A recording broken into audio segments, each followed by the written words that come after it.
నాకు కొంచెం తిక్కుంది, దానికో లెక్కుంది. ఇది హీరోల డైలాగ్. కానీ ఆయన వర్షన్ వేరే. ఆయనకు కొంచెం తిక్కుంది, ఆ తిక్కకు లెక్కలేదు. అవును మరి, ఆయన రూటే సపరేట్. అవతల వ్యక్తి ఎంతటి పెద్దారైనా సరే ఈ తిక్కలోడి జోలికొస్తే చెడుగుడు ఆడేస్తాడు. ఇక ఉరి శిక్షలు అక్కడ షరామాములే. తాజాగా ఉరి శిక్షలు ఇలా కూడా వేస్తారా అనే దానికి మరో ఎగ్జాంపుల్ ఇచ్చారు. ఇంతకీ ఏంటా దేశం, ఎవరా అధినేత, ఆయన తిక్కేంటి అంటారా? Let's watch the story. ప్రపంచంతో సంబంధం లేని దేశం, మిత్రుల కంటే శత్రువులే ఎక్కువ. వింత దేశంలో విచిత్ర రూల్స్. తన మన అనే తేడా లేకుండా చావు దెబ్బతీస్తున్నాడు. తిక్కలోడి తిక్కకు బలవుతున్న జనం. హిట్లర్ని మించి పాలిస్తున్న దేశాధ్యక్షుడు. ఉత్తర Korea supreme leader Kim Jong Un గురించి స్పెషల్ గా మాట్లాడుకోవాల్సిన అవసరం లేదు. ఆయన ఏది చేసినా సంచలనమే. తన మొండి వైఖరి గురించి వరల్డ్ వైడ్ గా మాట్లాడుకుంటూనే ఉంటారు. అగ్రరాజ్యం అమెరికాతో డి అంటే డి అంటూ యావత్ ప్రపంచాన్ని నివ్వెరపోయేలా చేశాడు. అందుకే ఉత్తర కొరియాకు మిత్ర దేశాల కంటే శత్రువులే ఎక్కువ. అందుకే ఆ దేశం మరో భూమి మీదనే ఉన్న మరొక ప్రపంచంగా పిలుస్తారు జనం. అక్కడి నుంచి ఏ విషయం లీక్ అయినా జనం ఆసక్తిగా చూస్తారు. ఎందుకంటే అవి అంత వింతగా ఉంటాయి. తాజాగా ఆయన తీసుకున్న ఓ నిర్ణయం మరోసారి ఆయన మూర్ఖత్వానికి నిదర్శనంగా నిలిచింది. ఆ న్యూస్ ప్రపంచానికి ఒక్కసారిగా షాక్ ఇచ్చింది.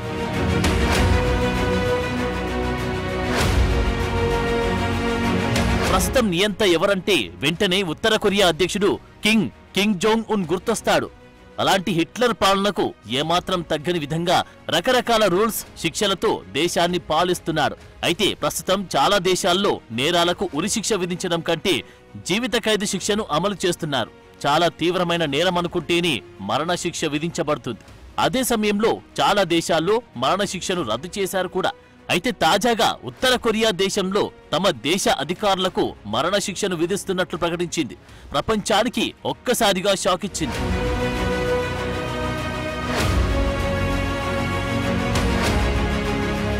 ఇది నార్త్ కొరియా.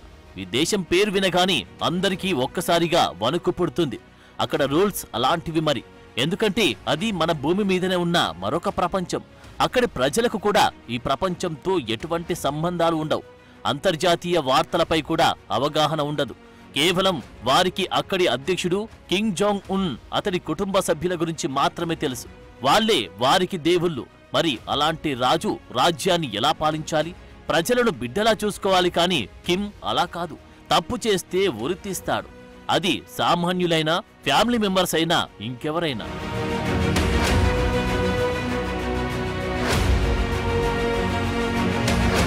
ప్రపంచం మొత్తం ఒకెత్తైతే ఉత్తర కొరియాలో కిమ్ పోకడలు మాత్రం మరో ఎత్తు. పాలనలోనే కాదు, ఆయన పెట్టే రూల్స్ కూడా వెరైటీనే. ఎంత వెరైటీ అంటే సాధారణంగా ఎవరైనా అధికారులు సరిగా పనిచేయకపోతే ప్రభుత్వ అధినేత ఏం చేస్తారు? మహా అయితే బీపీ తెచ్చుకొని అరుస్తారు. ఇంకా కోపముంటే వారి ప్రమోషన్లు ఆపేస్తారు. ఇంకా చెప్పాలంటే వారి ఇంక్రిమెంట్లు ఆపేస్తారు. వారిని సస్పెండ్ చేస్తారు, లేదా ఏదో మూల ప్రాంతానికి బదిలీ చేస్తారు. ఇలా ఏదో ఒక రకంగా వారిపై చర్యలుంటాయి. ఇదంతా జరిగేది ప్రజాస్వామ్య దేశంలో. కానీ నియంతృత్వంలో మాత్రం అలాంటి వాటికి అసలు చోటు ఉండదు. నేరుగా ఉరి తీయడమే. ఉత్తర కొరియా నియంత పాలకుడు కిమ్ అదే పని చేశారు.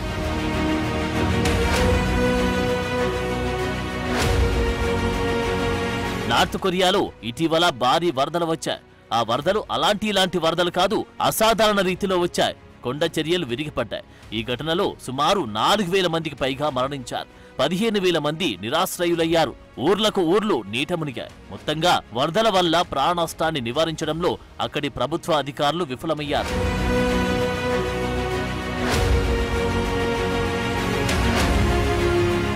మామూలుగా మన బెజవాడలో వరదలు వస్తే ఎన్ని ఇబ్బందులు పడ్డారో తెలిసిందే.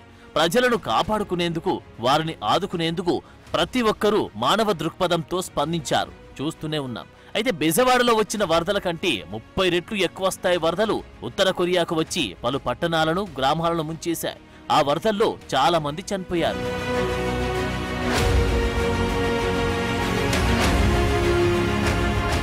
కిమ్ కూడా ప్రజలకు కష్టాలు వస్తే స్పందించాలని అనుకుంటున్నారు.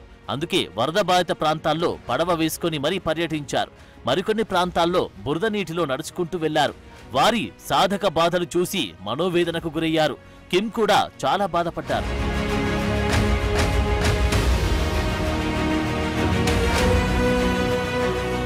చివరికి ఆయన ఇందులో కూడా ఎవరో ఒకరిని బలి చేయాల్సిందే అని డిసైడ్ అయ్యారు.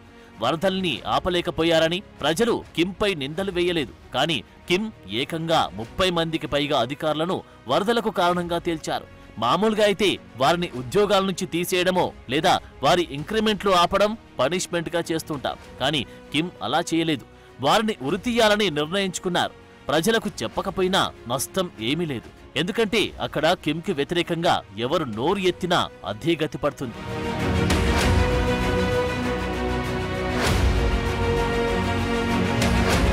నిర్లక్ష్యంగా వ్యవహరించిన వారిపైన కఠినమైన చర్యలు తీసుకోవాలని ఉత్తర కొరియా అధికారులు వెల్లడించారు. ఏకంగా నేరుగా ఉరితీయబడ్డారు. అది కూడా ఒకరు కాదు, ఇద్దరు కాదు, 30 మంది అధికారులు ఉరి శిక్షను అనుభవించారు. మరణశిక్ష విధించిన అధికారుల వివరాలను కూడా అక్కడి మీడియా వెల్లడించలేదు. అయితే ఉత్తర కొరియాలో ఇలాంటి కఠినమైన రూల్స్ కొత్తవేమీ కాదు. చాలా సార్లు ఇలాంటి రూల్స్ అమలు చేశారు అక్కడి అధ్యక్షులు కిమ్. సొంత బాబాయినే వదల్లేదు ఆయన.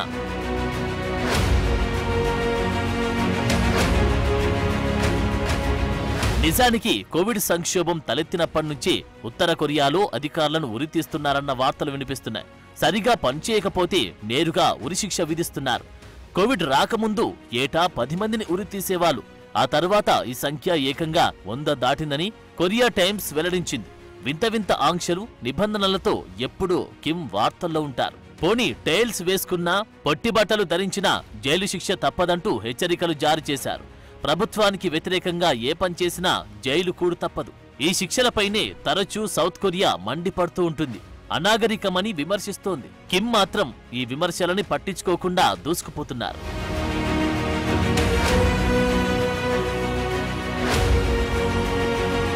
ఇక కిమ్ పైశాచికత్వం సాధారణంగా ఉండదనేది బహిరంగ రహస్యం.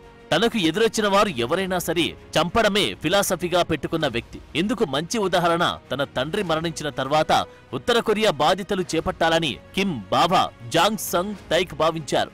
ఆ ఆలోచన వచ్చినప్పుడే ఆ ఆలోచనతో పాటు ఆయన్ను కూడా అత్యంత కిరాతకంగా అంతమొందించారట కిమ్.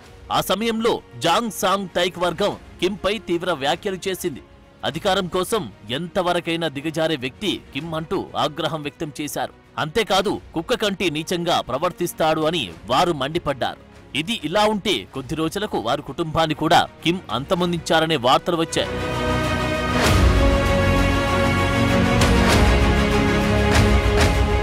కిమ్ జాంగ్ ఉన్ కు నచ్చని వారెవరైనా సరే పాతాళానికి పోవాల్సిందేనన్న సిద్ధాంతం ఫాలో అయ్యే వ్యక్తి అని చాలా మంది సన్నిహితులు చెబుతుంటారు. అది కుటుంబ సభ్యులైనా మరెవరైనా సరే తనకు ఎదురు తిరిగితే భూమిపై నూకలు చెల్లినట్లే అన్న విధంగా కిమ్ వ్యవహరిస్తారని దక్షిణ కొరియా నేతలు కూడా చెప్తుంటారు. ఈ క్రమంలో గతంలో అవినీతి ఆరోపణల కారణంగా సొంత మామ జాంగ్ సంగ్ కి కూడా కిమ్ జాంగ్ మరణశిక్ష విధించారు.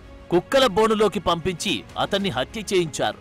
డ్రగ్స్, జూదం, మహిళలతో జల్సా వంటి ఆరోపణలతో అన్ని పదవుల నుంచి అతన్ని తొలగించారు. అక్కడి మీడియా కూడా జాంగ్ సంగ్ ను కుక్క కంటే అధ్వానమైన వాడిగా అభివర్ణించింది. ఆ తర్వాత తన సోదరుడు కిమ్ జోంగ్ నామ్ ను సైతం కిమ్ విషం పెట్టి మరీ హత్య చేయించారు. కౌలాలంపూర్లో జరిగిన ఈ హత్య ప్రపంచాన్ని నివ్వెరపరిచింది.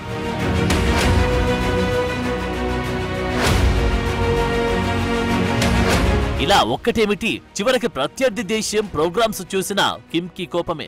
దక్షిణ కొరియా డ్రామా సిరీస్ లను చూసినందుకు 30 మంది టీనేజర్లకు ఉత్తర కొరియా ఉరిశిక్ష అమలు చేసిందని దక్షిణ కొరియా మీడియా పేర్కొంది. దక్షిణ కొరియాను తమ ప్రధాన శత్రువుగా ఉత్తర కొరియా కిమ్ జోంగ్ ఉన్ ఈ ఏడాది ప్రారంభంలో ప్రకటించింది.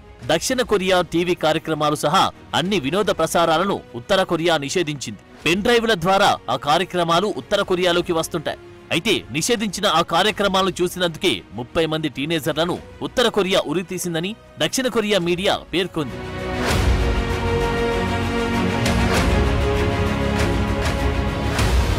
ఇంతకుముందు కరోనా టైంలో ఉత్తర కొరియాను బందీ చేశాడు కిమ్. బయట దేశాల నుంచి రాకపోకలు, నార్త్ కొరియా వాళ్లు బయటకు వెళ్లలేక కఠినంగా వ్యవహరించారు. కానీ ఓ దంపతులు మాత్రం పిల్లాడితో దేశం నుంచి వెళ్లేందుకు ప్రయత్నించారు. బ్యాంకాక్ బోర్డర్ వద్దకు చేరుకున్నారు. నార్త్ కొరియా నుంచి బ్యాంకాక్ బోర్డర్లోకి వెళ్తుండగా బోర్డర్ వద్ద నుండి సిబ్బంది వారిని పసిగట్టి బంధించారు. ఎందుకు బోర్డర్ దాటేందుకు ప్రయత్నించారని అడగగా అసలు విషయం చెప్పారు. కానీ నార్త్ కొరియా సిబ్బంది వారి మాటలు నమ్మలేదు. బోర్డర్ దాటేందుకు ప్రయత్నించి నేరం చేశారంటూ నిందించి వారికి ఉరిశిక్ష విధించారు. ఆ బాలుడు మైనర్ కావడంతో అతడిని మాత్రం హోంకు తరలించారు. ఇలా ఏ తప్పు చేయని వారిని ఉరితీసిన నార్త్ కొరియా విమర్శలను ఎదుర్కొంటుంది. పాపం ఆ దంపతులు ఏ తప్పు చేయకపోయినా తనువు చాలించారు. ఇలా బయటకు రాని ఎన్నో ఘటనలున్నాయి.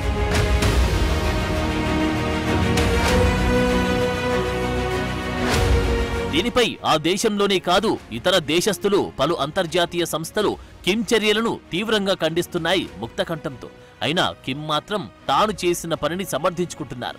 ఇలా చేస్తే భవిష్యత్తులో ఏ అధికారి అయినా నిర్లక్ష్యంతో పనిచేసే ఆలోచన మానుకుంటారని, దేశం కోసం, దేశ ప్రజల కోసం పనిచేస్తారని కిమ్ చెబుతున్నారు. ఇది మాత్రం దుర్మార్గమైన చర్యగా ప్రజలు అభివర్ణిస్తున్నారు.